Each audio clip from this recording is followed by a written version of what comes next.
Every time I come out here, Vinny's doing a job and you're holding his hand. Me and him split everything. We started yesterday. Get your hands dirty for a change. Do some welding and grinding instead of watching everybody else do it. Every bike that needs to get built gets done.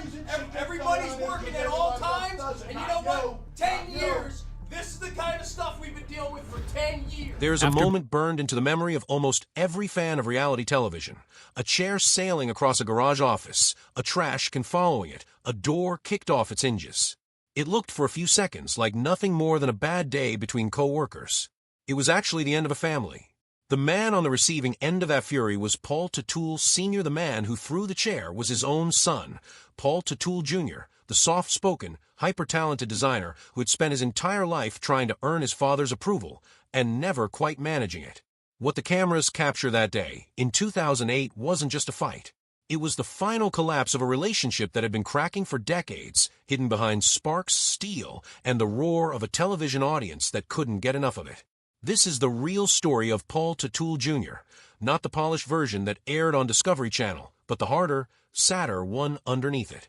A story about a boy who grew up in a welding shop instead of a playground, a son who built an empire for a father who could never quite say he was proud, and a man who is only now, decades later, starting to talk honestly about what it cost him.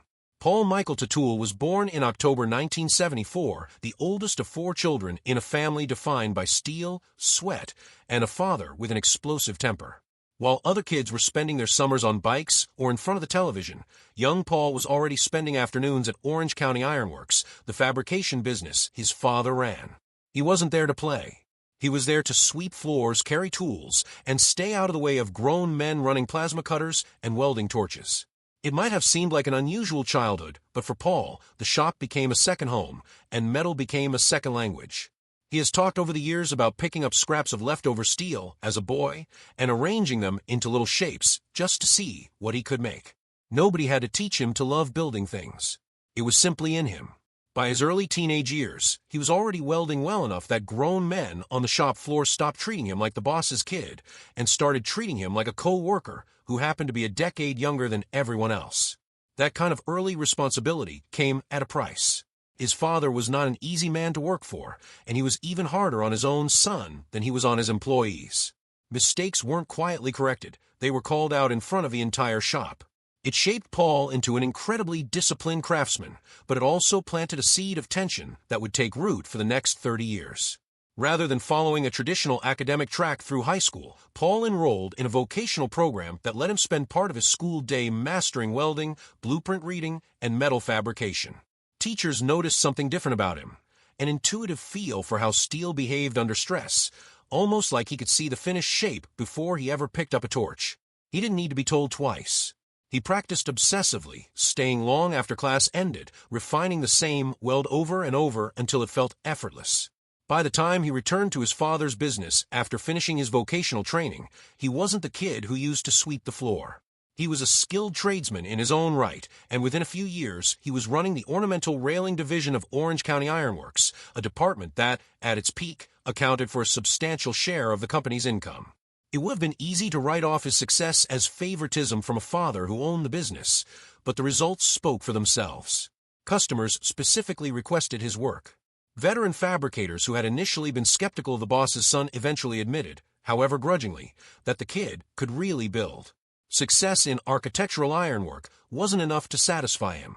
Paul wanted to build something that didn't just stand still, something with an engine, something that moved. He began sketching motorcycle designs in a private notebook during downtime, half out of boredom and half out of a growing hunger to create something more expressive than a staircase railing.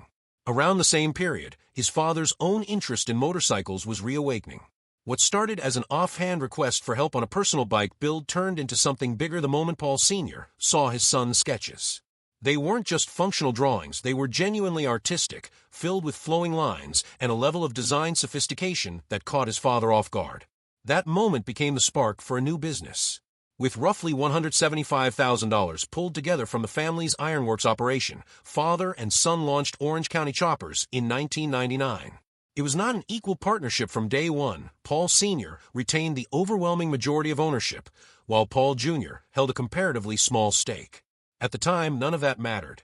They had nothing but a cramped, freezing workshop and shared obsession with building something extraordinary.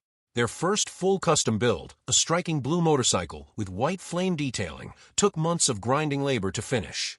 When they debuted at Daytona Bike Week in 1999, it turned heads in a scene full of seasoned custom builders. It was proof that two guys working out of a converted basement in upstate New York could compete with anyone. But recognition didn't pay the bills. The early years of Orange County Choppers were brutal. Broken equipment, suppliers demanding cash up front, and Paul often working 18-hour days, sometimes sleeping in the shop just to hit a deadline. Father and son clashed constantly, not for a camera that didn't exist yet, but simply because the stress of survival wore on both of them. Everything changed when a television producer who had come across a magazine feature on their bikes reached out about developing a reality series. Paul Sr.'s first instinct was to shut the idea down entirely. It took a second pitch, one that promised to show the real process, arguments included, before they agreed to even consider it. Paul Jr. was openly against it. He worried that putting their family's daily friction on national television would embarrass them, and he wasn't entirely wrong to worry. But the money mattered, and they eventually signed on. American Chopper premiered on Discovery Channel in the spring of 2003, and almost nobody involved was prepared for what happened next. Within a handful of episodes, the show was pulling in millions of viewers a week. Orange County Choppers went from a struggling regional shop to a nationally recognized brand almost overnight. Merchandise sold out. Tourists showed up outside the shop just to see it in person. The company outgrew its original space within the first year and moved into a massive new facility to keep up with demand. At first, much of the show's appeal came from Paul Sr.'s combustible personality. But it was Paul Jr.'s quiet, focused talent at the workbench that turned casual viewers into devoted fans. There was something almost meditative about watching him shape a gas tank or lay out a frame, and clips of him working in near silence became some of the most rewatched moments of the entire series. Welding schools across the country reportedly saw a spike in enrollment that people jokingly credited to his influence. One of the most emotionally significant builds of his career came in 2003, when he led the creation of a motorcycle honoring the firefighters lost on September 11th.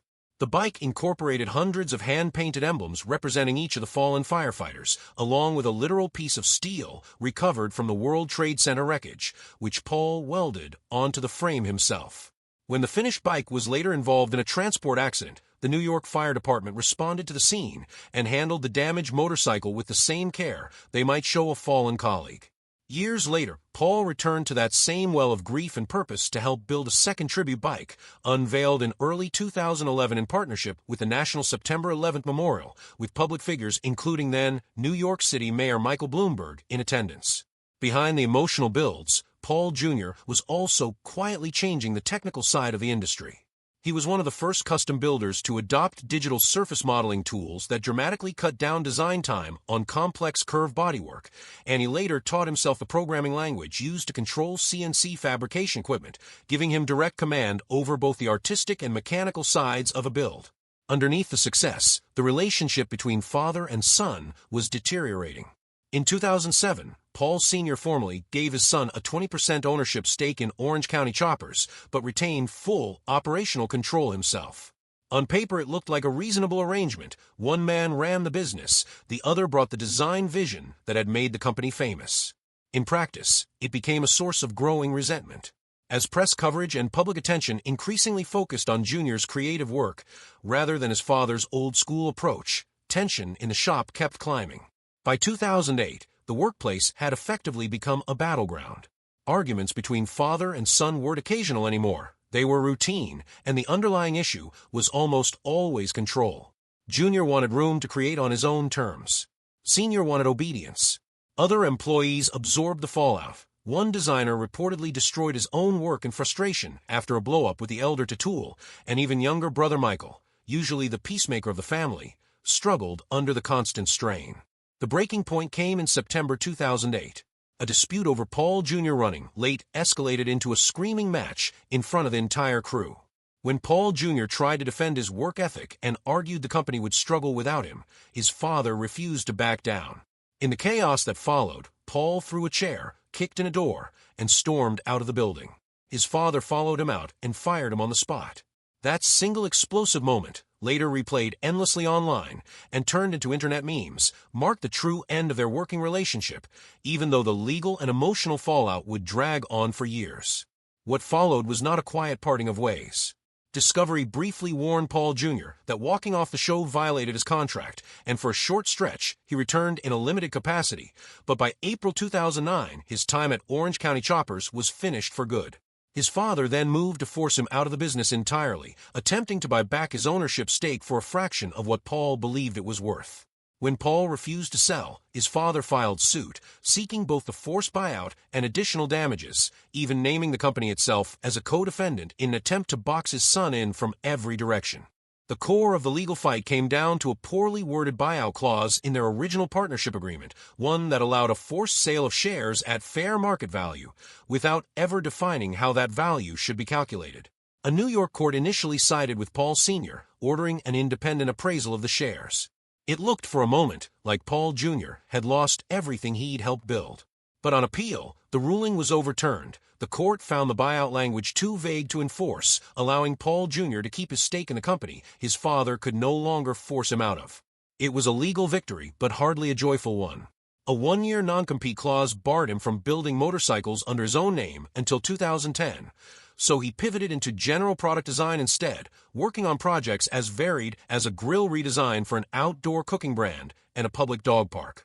He has described that period as one of the hardest stretches of his life, professionally adrift, personally estranged from his father, and building a new identity almost entirely from scratch out of a converted room in his own house. The moment his non-compete expired in April 2010, Paul didn't quietly open a small shop. Several of the most respected names from Orange County Choppers' crew walked out with him, including longtime team members and his own brother Michael, in what amounted to a mass departure from the company his father still controlled. Paul Jr. Designs was born practically overnight, built on the loyalty of people who had chosen to follow him rather than stay. Discovery Channel, sensing an opportunity, turned the fallout into an entirely new show, Senior vs. Junior, which pitted father and son against each other in competing builds for a national audience. It aired in the summer of 2010 and leaned hard into the very real animosity between them. Critics were blunt about what the show had become, with one widely quoted description calling it little more than staged emotional wreckage dressed up as entertainment. Whether or not every argument was manufactured for ratings, the underlying pain clearly wasn't. In the middle of all this chaos, Paul met Rachel Biester on the set of one of the show's episodes. Their relationship developed quickly, and by August 2010 they were married in a wedding that, by most accounts, should have been an unambiguously happy milestone. Instead, it was overshadowed by one glaring absence: his father did not attend. The wounds from the lawsuit and years of conflict were still too raw.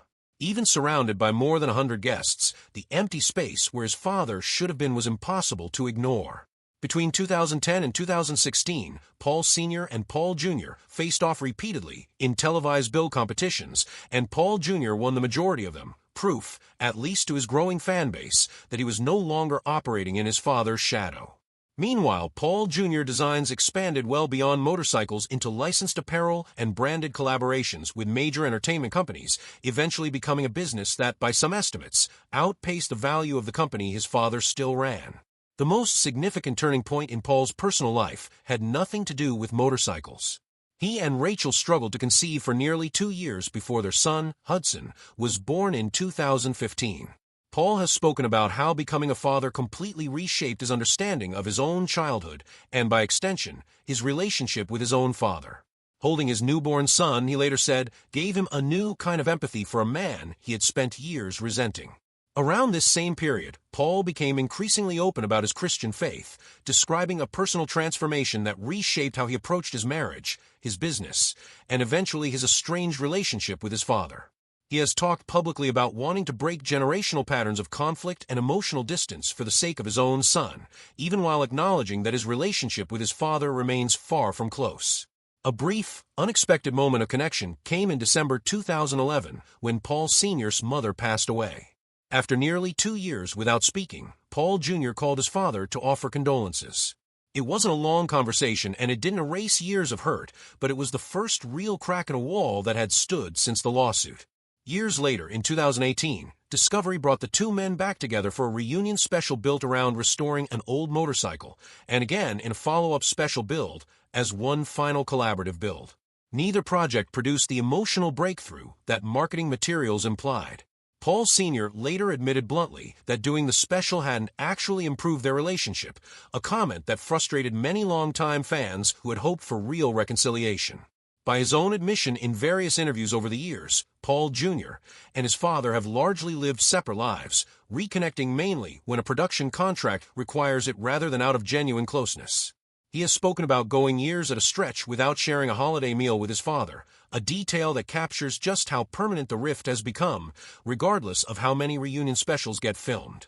What makes Paul Teutul Jr.'s story genuinely tragic isn't a single dramatic event.